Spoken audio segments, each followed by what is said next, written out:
And also, there's a lot of concern around some argue that large contributions make politicians rely on wealthy individuals or corporations or unions. So they then answer to these donors and contributors instead of the average voters. What are your thoughts on, just having spent your career in political fundraising? What are your thoughts around this, and why it matters, and why it's an expression of people's really free speech?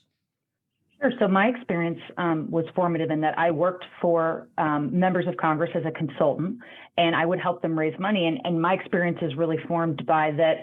I just think that there is a perception that, elected officials could be bought by a contribution. And I just would say that's just not my experience, that elected officials are motivated by really honestly believing they want to do what's right for this country. So this notion that elected officials can be bought off. Yes, I think just like America, elected officials are representative of the country. There are far more good people than bad people, far more smart people than not smart people. And I think most politicians, this idea that they could be bought off or unduly influenced is just inaccurate. That ultimately a politician is guided by a set of principles, and those principles can come from many places, right? Ideology, world experience.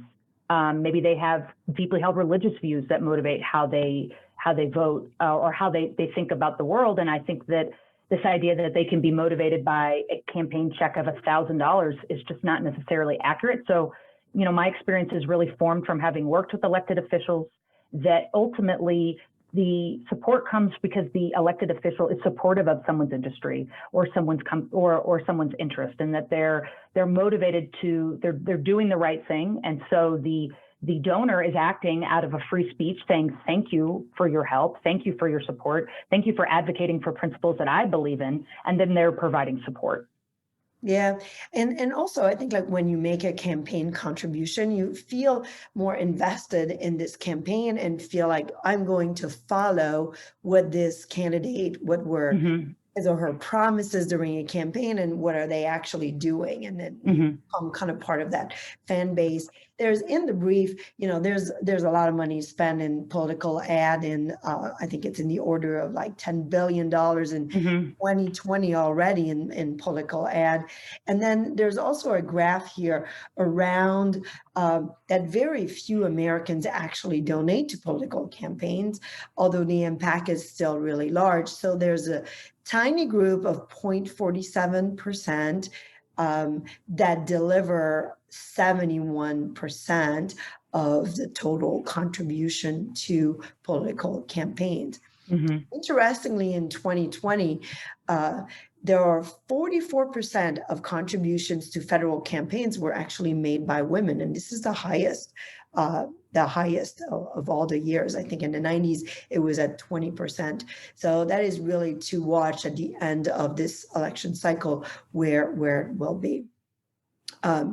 One of the things I would like to mention is, once an individual has raised or spent more than $5,000, he or she must register with the FEC, the Federal Election Commission, as a candidate and transfer funds into a campaign account whose funds will be disclosed. And the FEC provides kind of easy to navigate definitions for election-related organizations.